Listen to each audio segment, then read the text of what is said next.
What do you think is the key thing a loan officer should focus on to be successful for the next 5 to 10 years? Despite all the noise and the chaos, what would you say was the key thing a loan officer should stay with?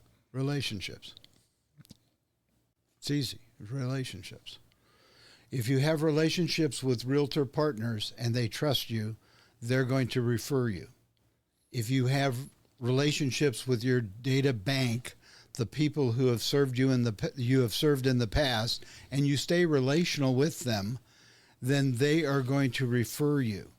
They may not need your services for 10 to 12 years, but they will have a family member, a friend, or a coworker who will.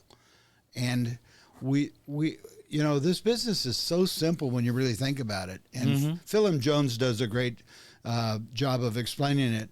Nobody buys a house. And I think that when you had Ricky O'Neill on, he said the same thing.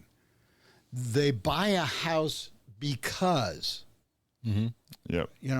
Are they downsizing because the last child has graduated? Is there a death, a divorce?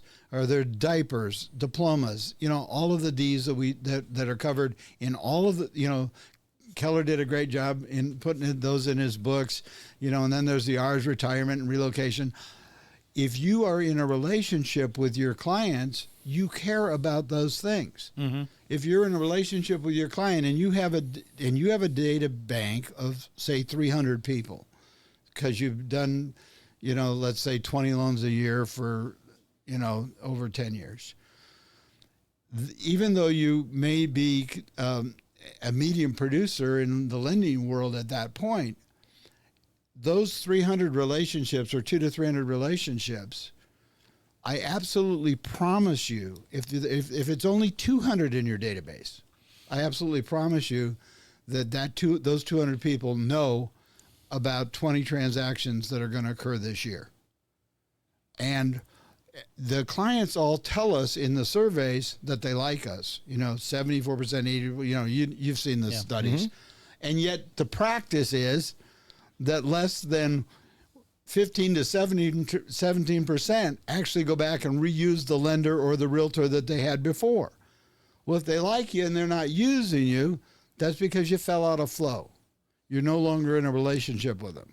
And you can drip on them for as long as you want. You can be an Amazon rainforest of drips in terms of emails and texts, okay? But if you haven't picked up the phone and had the conversation so that they recall your voice and you can have a genuine chuckle or a compassionate, sorry to hear about that, relational conversation with them about their family, about their occupation, their recreations, or their dreams, those principles are foundational. If you haven't done that, then why are you upset because they went someplace else?